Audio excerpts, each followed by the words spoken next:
말씀의 제목은 비판하지 말 것과 비유라고 했습니다. 비유. 여기 오늘 39절로 49절 내용을 보면 6가지를 비유로 예수님이 말씀하십니다. 먼저 37절로 38절은 비판하지 말라. 오늘 우리 다른 성경 판단하지 말라. 판단이나 비판이나 같은 뜻입니다.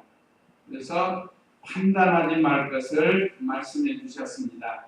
그러면 37절 읽어보세요.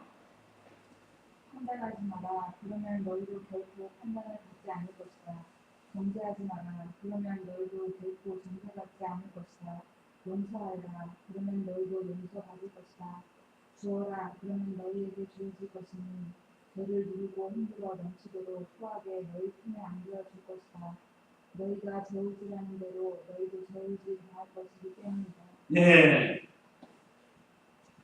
여기 37절에 판단하지 마라 그랬습니다. 구역에는 비판하지 말라고 이렇게 기록이 되어 있습니다. 여기 비판, 판단 이것은 잘못되게 판단하고 정죄하고 비방하는 거 하지 말라는 거예요.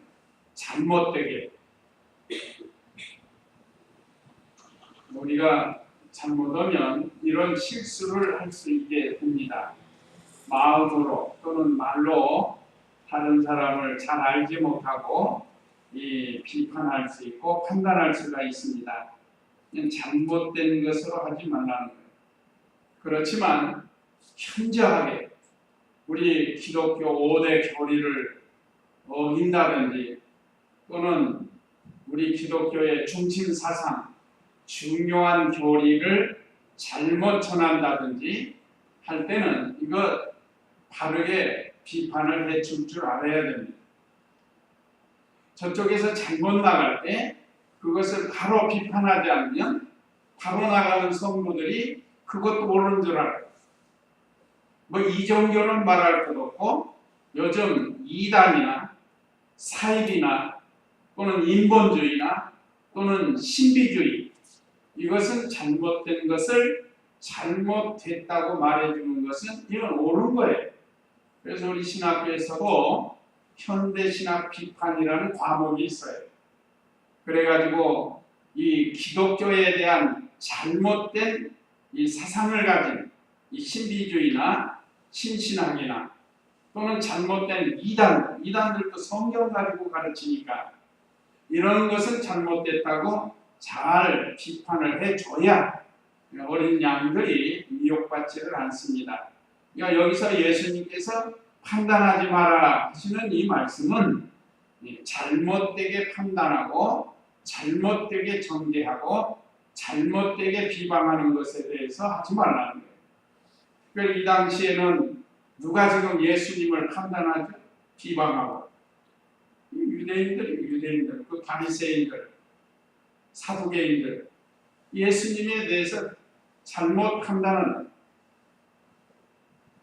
그래서 우리가 이 말씀대로 옳지 않은 것, 잘못된 것에 대해서는 판단하고 정죄하고 비방하지 말아야 될 것을 말씀해 주십니다.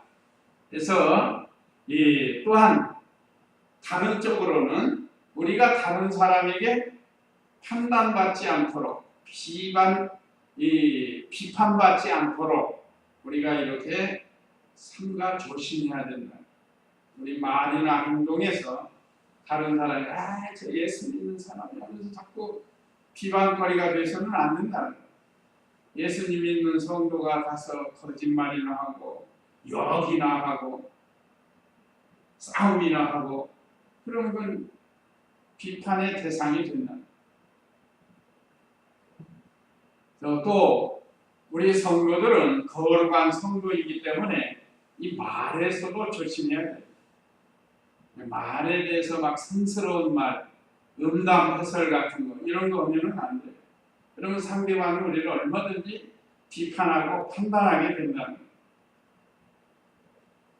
그래서 우리는 다른 사람에 대해서 이 잘못된 것은 바로 고쳐질 수가 있지만 그렇지 않은 것, 우리가 잘못하지 않는데 잘 몰라가지고 판단하고 정죄하고 비방하는 일은 하지 말라는 겁니다.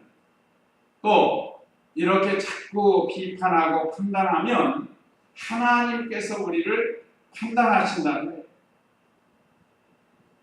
그래서 오늘 여기 판단하지 마라. 그러면 너희도 결코 판단을 받지 않을 것이다. 정죄하지 마라. 그러면 너희도 결코 정죄받지 않을 것이다. 우리 예수님께서 정죄하지 말라고 했습니다. 그러면 너희도 정죄받지 않는다. 가늠하다가 붙잡힌 여인을 유대인들이 끌고 와가지고 돌로 때리려. 그게 성경적이에요. 그게. 가늠한 여자는 돌로 치라고 했다는 모세 율법에. 그러니까 끌고 왔단 말. 그러니까 예수님이 어떻게 하는가 보는 거예요. 예수님은 이제 사랑을 외치니까. 그래서 예수님은 정확하게 가르쳐 주셨습니다. 엎드려서 글을 쓰고 그 다음에 너희가 죄 없으면 돌로 치라 하고 말씀하셨고, 또 두 번째도 너희가 뭐라고 썼는지 거기는 뭐 우리가 잘 모르지만 우리 이병조 목사님 말씀에 의하면 음욕을 품지 않는 자는 돌로 치라는 거예요. 너희 마음에 음욕이 품지 않았다면 돌로 치라는 거예요. 그러면 그 가늠한 여자를 용서해 주는가? 그건 아니에요. 그런 다음에 뭐라고 그러셨죠? 예수님이 가서 다시는 이 죄를 짓지 말라고. 그러면서 이제 용서해 주시는 거예요. 그냥 나중에 가서 다시는 죄를 짓지 말라. 이것은 예수님께서 율법도 이루시고 사랑도 베풀어 주신 거죠. 그래서 돌 가지고 달려든 유대인들이 다 흩어졌습니다. 죄 없는 자가 돌로 쳐라. 너희 중에 음욕을 품지 않는 자가 돌로 쳐라. 예수님께서 그렇게 말씀하십니다. 그래서 예수님은 그때 모인 사람들의 그 심령에, 마음에 찔림을 주신 겁니다. 그래서 오늘 여기 예수님께서도 정죄를 받지 않으려거든 정죄를 하지 말라 하고 말해요. 정죄는 하나님만이 하시는 거예요. 하나님만이. 특별히 당신 지옥 간다, 당대상에서 막 이런 식으로 하는 거, 그런 거는 옳지 않아요. 예, 정죄는 하나님만이 하십니다. 언제 그 사람이 회개하고 선한 일을 할지 우리는 알 수가 없어요. 그래서 언제나 하나님의 말씀을 이렇게 우리가 바로 깨닫고 전해야 된다는 거예요. 한번 마태복음 6장 14절, 15절을 읽어보시기 바랍니다. 마태복음 6장 14절, 15절.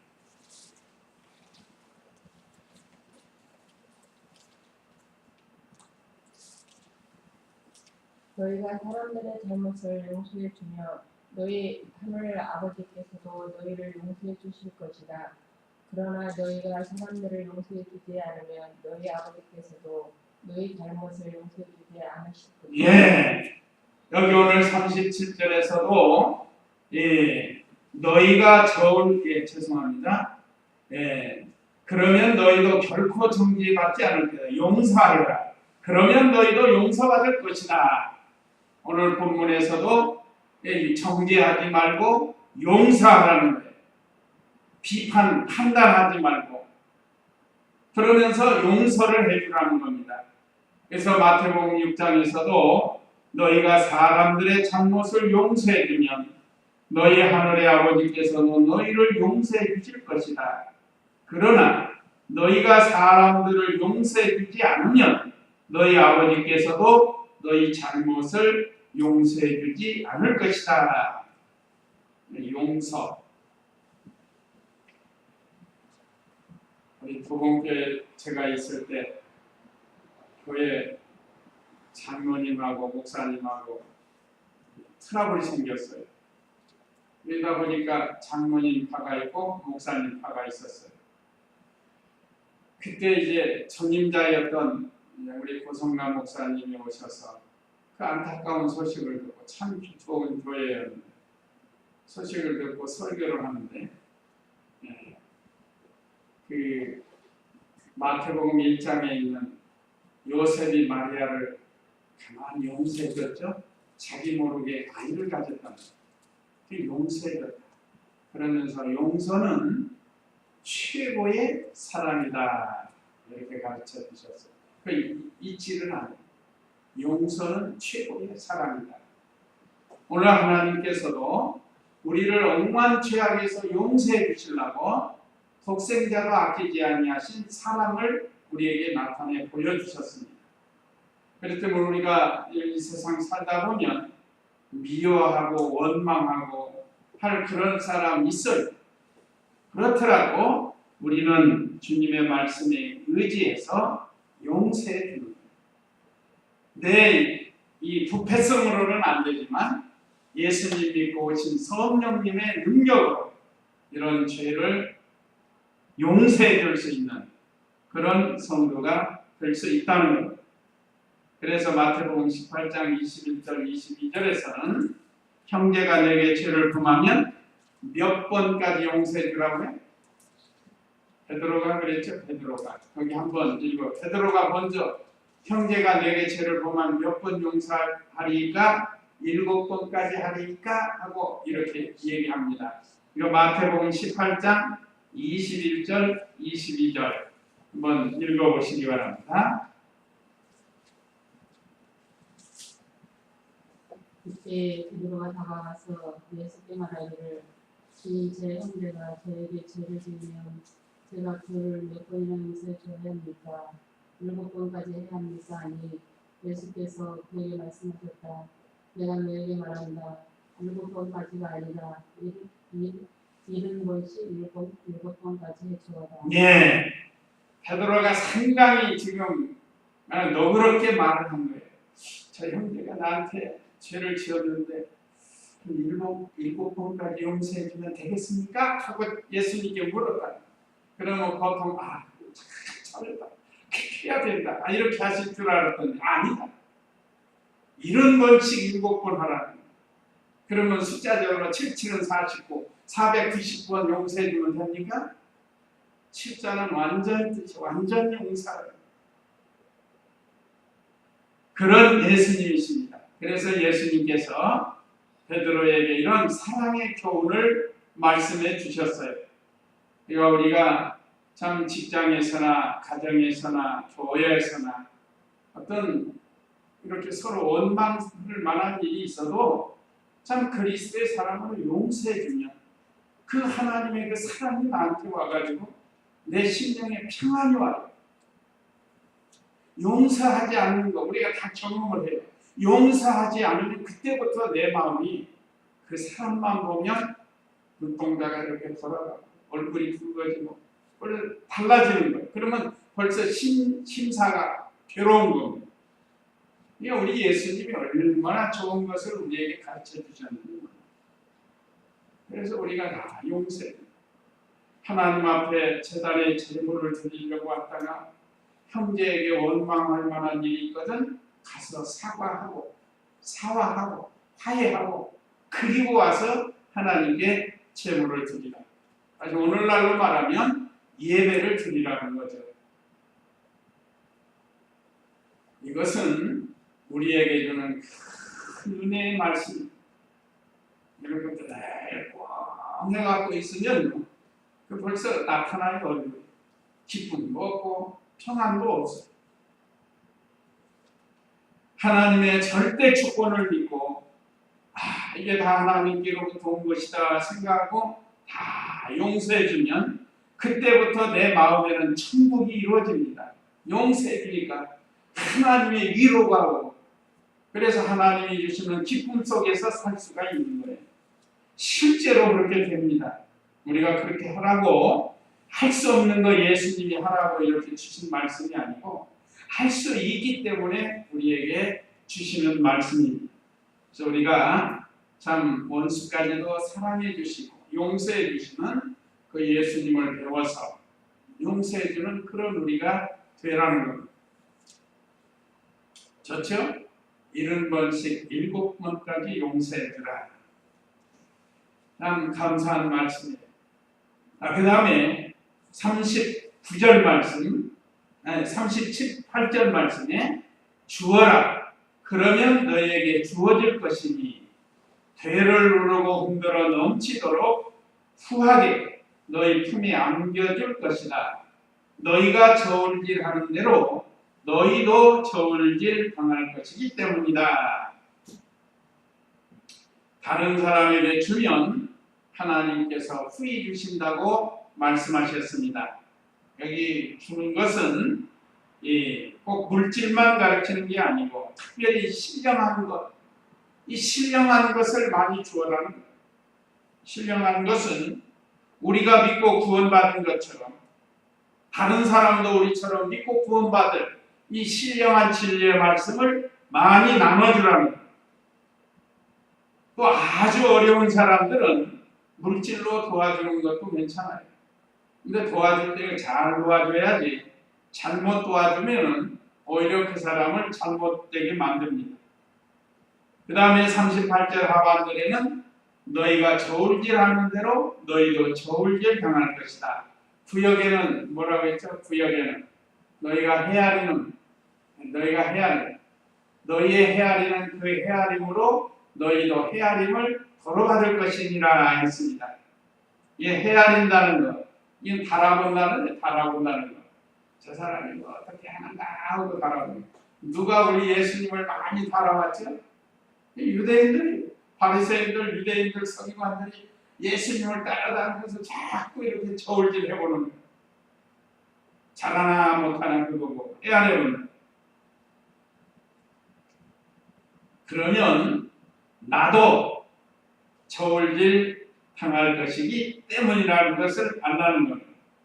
그래서 참 우리 예수님께서 이렇게 귀한 말씀으로 우리에게 가르쳐 주셨는데 여기서 중요한 건 다른 사람에 대해서 판단하지 말고 용서해주고 잘못된 것에 대한 용서해주고 정죄하지 말라는 바라보지 말라는. 그 다음에 39절 읽어보세요. 예수께서 그들에게 또 비유로 말씀하셨다. 맹인이 맹인을 인도할 수 있느냐? 인간 구덩이에 빠지지 않겠느냐?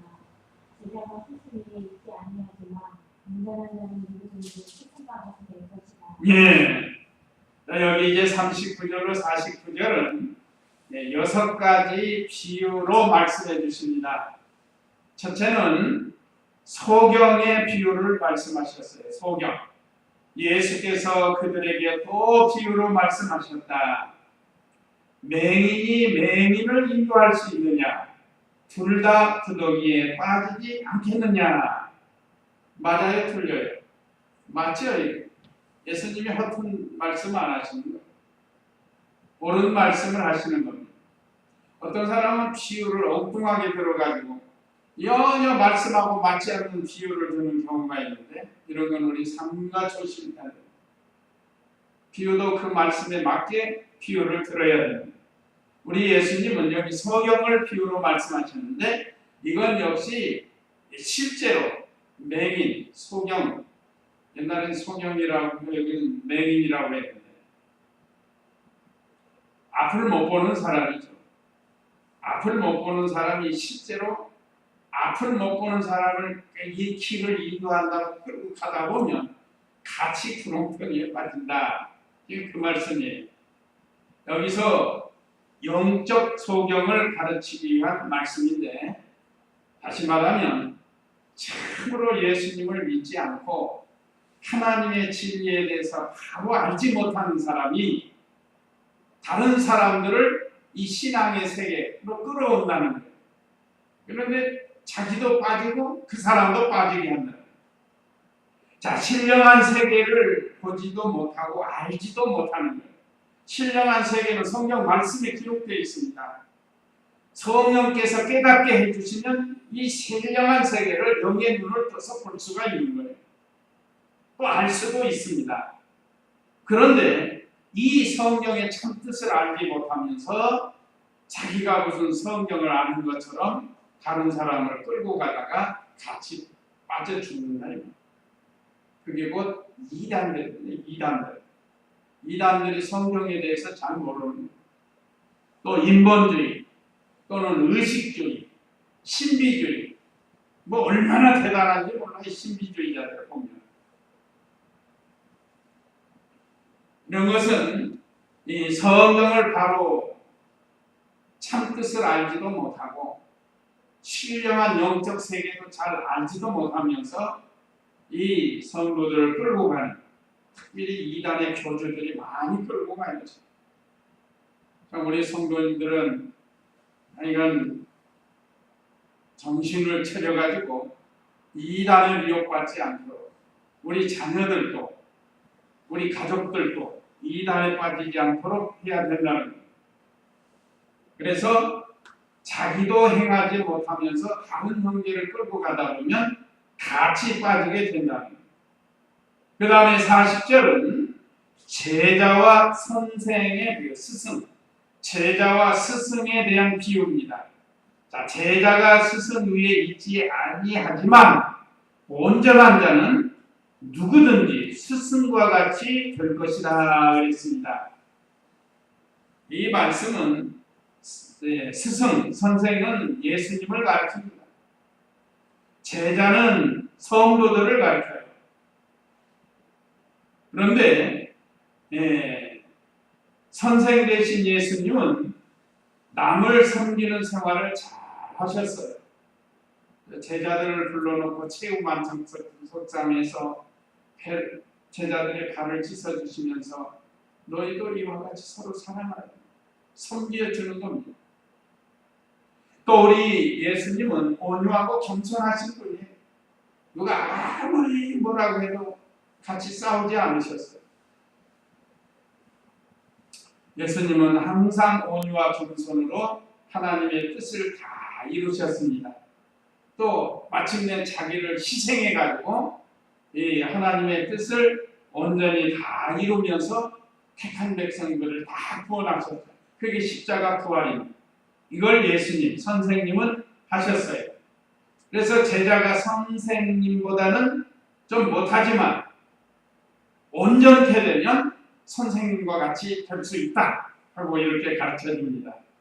이것은 제자된 우리가 예수님이 걸어가신 그 발자취를 같이 따라가면 우리도 예수님과 같이 될 수 있다는 거예요. 예수님과 같이 똑같이 걸어가는 거예요. 그런 우리 선진들이 많이 있습니다. 100%는 아니래도 100%는 아니에요. 100% 따라가는 사람은 없죠.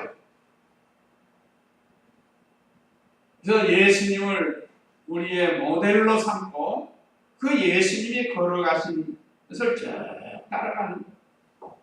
바울도 그랬고 베드로도 그랬고 또 구약의 선지자들도 이렇게 하나님의 말씀대로 잘 순종을 했으니까 선생님과 같이 될 수 있다는, 그러니까 우리의 목표는 선생님 대신 예수님이 우리의 목표예요. 목표. 우리의 모범이시고 우리의 모델입니다. 그 따라가는 거예요. 그 다음에 41절 읽어보세요.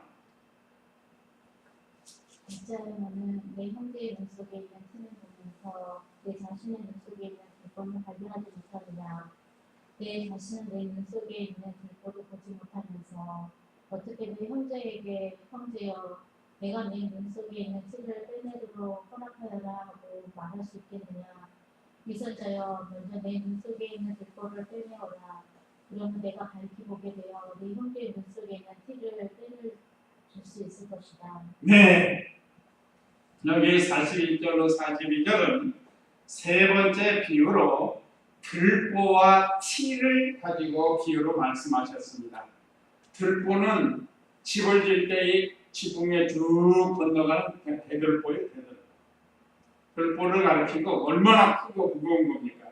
티는 눈에 보이지도 않는 거, 아주 작은 거예요. 그래서 여기서 우리에게 주는 말씀은 들보는 자기 속에 있는 부패성, 우리 부모로부터 아담 때부터 유전된 그 죄성, 그것이 우리의 들보예요. 그 다음에 티는 뭔가? 우리가 연약하고 부족해서 실수해서 짓는 죄를 가르칩니다. 그런데 어떤 사람들은 형제가 뭐 좀 잘못했는데 자기는 막 의인인 것처럼 사실은 자기 속에 들보가 있는데도 그 형제의 티를 보고 정죄하고 비방하고 한다 이 말이에요. 그러니까 형제의 눈 속에 있는 티만 보지 말고 자기 속에 있는 들보를 보면서 우리가 믿음 생활을 잘 해야 된다는 겁니다. 형제의 티는 겉으로 나타나는 이 우리의 행위 같은 죄를 가리키고, 이 들보는 드러나지 않는 우리 속에 있는 이 마음 속에서부터 드러나는 이런 죄들을 가리킵니다. 그러니까 내 속에는 더 큰 죄가 있다는 거예요. 저 사람이 뭐 좀 실수했다. 자기는 전혀 안 할 것 같죠? 언젠가는 같은 죄를 지을 수도 있고 또 그보다 더 큰 죄도 질 수가 있습니다. 이 사람은 장담을 할 수가 없어요. 그래서 우리 예수님께서 상대방의 허물을 보고 너무 이렇게 정죄하거나 책망하지 말고 내 속에 있는 들보를 먼저 빼라는 거예요. 그리고 형제의 눈 속에 티를 빼주라고 했습니다. 다시 말하면 형제들의 허물을 고치려면 자기가 먼저 고쳐야 돼요. 요즘 어른들이 자녀들에게 자기는 뭐 술, 담배 막 먹고 싶은 대로 다 먹으면서 애들을 못하게 한다. 어불성설이에요. 그 아이들이 안 배우는 것 같아도 다 배워요. 그래가지고 그 길을 또 걸어간다.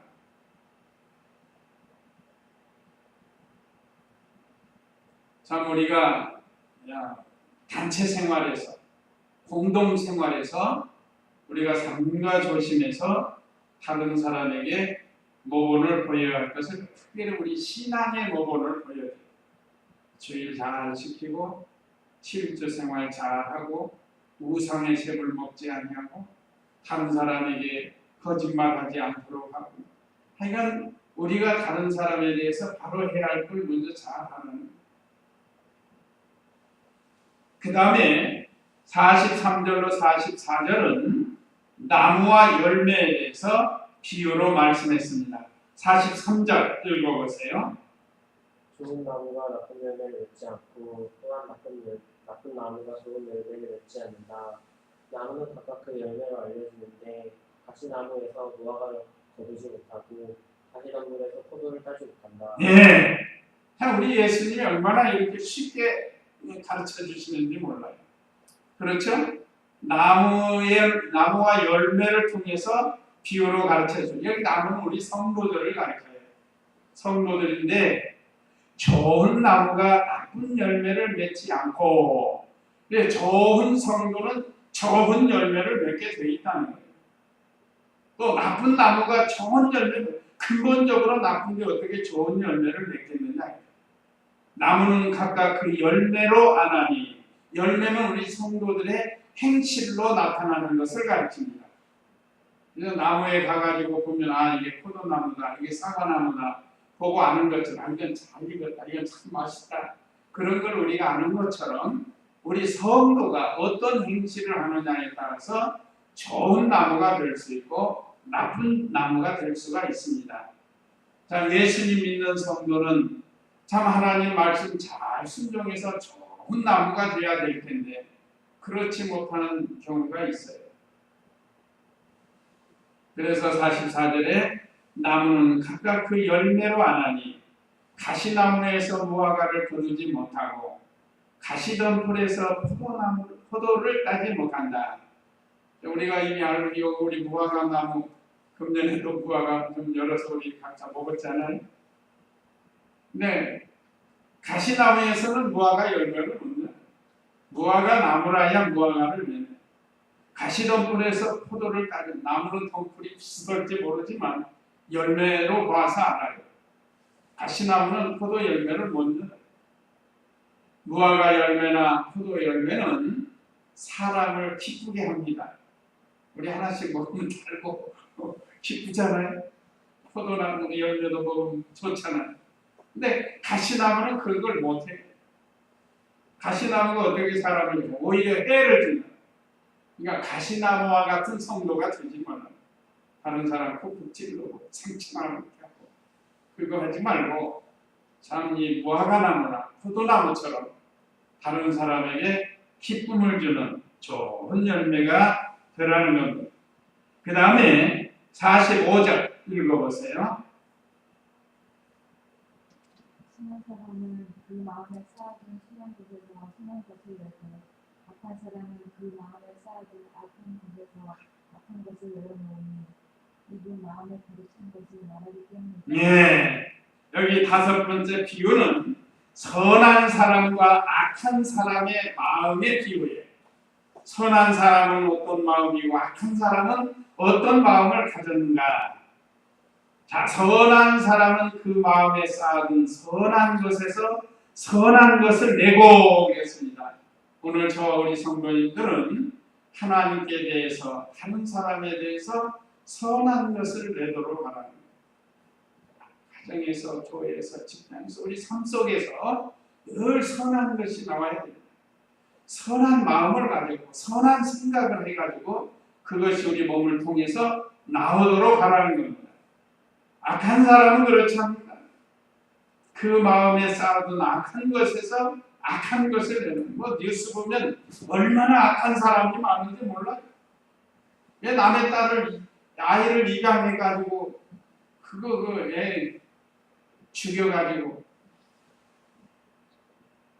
또 거기다 불을 태우고만. 얼마나 약한, 너무 악한 사람. 저게 사람이냐? 인면수심이라는 게 있죠. 인면수심. 사람의 얼굴을 가진 짐승 같은 마음을 가진 사람. 그런 사람들이 지금 이 세상에 많아요. 오늘 저와 우리 성도님들은 참 선한 마음으로 그 속에 있는 선한 것이 우리의 생활을 통해서 말이나 행동을 통해서 나오도록 하라는 겁니다. 악한 사람들은 저 말투부터 달라요. 이팔저팔 사팔을 해가면서 욕은 욕대로 하고 생각이 악한 사람들. 그래서 악한 것을 내어놓으니 입은 마음에 가득 찬 것을 말하기 때문이다. 선한 것이 가득한 사람은 입으로 선한 게 나오고 악이 가득 찬 사람은 입으로 악이 나온다. 우리 그런 사람 되지 말고 선한 성도가 되어야 되겠습니다. 그 다음에 6번째는 건물을 비유로 말씀했습니다. 46절 읽어보세요. 너희는 나에게 주님 하면서 왜 내가 말한 것은 행하지 않느냐. 내가 와서 내 말을 듣고 그것을 행하는 자가 어떤 이와 같은지 내가 너희에게 보여주겠다. 네, 너희는 나에게 주님 하면서 왜 내가 말하는 것을 행하지 않느냐. 예수님 믿는다고 예배드리고 기도하고 찬송하면서 왜 예수님이 가르쳐준 그 길을 걸어가지 않느냐 하고 지금 책망을 하시는 겁니다. 내게 와서 내 말을 듣고 그것을 행하는 자가 어떤 이와 같은지 내가 너희에게 보여주겠다 하면서 이제 건물 비유를 말씀하십니다. 48절 읽어보세요. 그는 그때부터 간절히 기초를 놓고 집을 지은 사람과 같다. 해수가 나서 분위기가 그 집에 부딪혀도 흔들리지 않으니 그 집이 잘 지어졌기 때문이다. 그러나 듣고 행하지 않는 자는 기초 없이 흙 위에 집을 지은 사람과 같다. 분위기가 그 집에 부딪히면 그 집은 무너지니 그 무너짐이 매우 심한 것이다. 예, 여기 이제 집을 짓는 것으로 말씀했습니다. 그는 깊이 파고 밤속 위에 기초를 놓고 집을 지은 사람과 같다. 어떤 사람인가? 하나님 말씀대로 잘 순종하는 사람이에요. 그런 사람은 비바람이 불고 홍수가 나도 무너지지 않는 거예요. 그러나 이 홍수가 나서 급류가 그 집에 부딪혀도 흔들리지 않으니 그 집이 잘 지어졌기 때문이다. 그러나 듣고 행하지 않는 자는 기초 없이 흙 위에 집을 지은 사람과 같다. 급류가 그 집에 부딪히면 그 집은 곧 무너지니 그 무너짐이 매우 심할 것이다. 오늘 뉴스 보셨죠? 부산에서 제일 좋은 무슨 시티 무슨 빌딩에도 물이 들어와서 거의 뭐 3층까지 거의 찼다고 그래요. 얼마나 높은 그 건물, 그 해운대 쪽으로 지은 건물이에요. 부산에서 아주 자랑하는 건물. 그 건물은 비록 3층까지 물이 들어왔지만 안 무너졌어요. 아주 잘 지어졌답니다. 그런데 이렇게 뉴스 보니까 어떤 집이 하나가 물에 막 떠놀러 가다가 다리가 있으니까 다 부딪히니까 그냥 산산조각이 나버려요. 그건 가만히 보니까 판넬로 지은 집가. 그러니까 흙 위에다가 그냥 지은 집이에요. 집체가 이렇게 떠내려와요. 또랑타고. 원래는 이 또랑에서 흘러내려가야 되는데 바닷물이 올라오면서 역류가 된 거예요. 그러니까 그 집이 무슨 집인지는 모르지만 완전 집체는 모양이. 그래서 이렇게 오더니 다리가 있으니까 다리에 그냥 팍 부딪히니까 다 깨져버려요. 우리가 이 영적 집을 짓는데도 하나님의 말씀대로 이렇게 잘 지어야 무너지지 않는다는 거예요. 저와 우리 성도님들도 오늘 이 말씀을 잘 생각해서 자, 우리는 반석 위 하나님의 말씀에 예수 그리스도의 터 위에다가 잘 집을 져서 홍수가 나고 물난리가 나고 여러 가지 어떤 환난이나 어떤 핍박이 온다 할지라도 견고해지는 거예요. 금이나 은이나 보석으로 지은 집처럼 나무나 풀이나 집으로 지은 집은 없어지는 겁니다. 얼마나 이 비교가 되는지 모릅니다. 그래서 우리는 우리의 기초를 크기에다가 얇게 두지 말고 그리스도의 반석 위에 깊이 뿌리를 내려가지고 어떤 환난이나 풍파가 오더라도 흔들리지 않는 그런 영적 집을 잘 지어가는 그런 우리가 되어야 되겠습니다. 그래서 오늘 말씀 참 비판하지 말아야 될 것과 또 소경의 비유, 제자와 선생의 비유, 들보와 티, 그 다음에 나무와 열매, 선한 사람과 악한 사람의 마음, 그 다음에 건물 비유, 이런 말씀들을 우리가 생각해서 말씀대로 잘 만들어지는 그런 우리가 되어야 되겠습니다. 이제 이 말씀 기억하시고 우리 다 같이 잠시 기도하시겠습니다.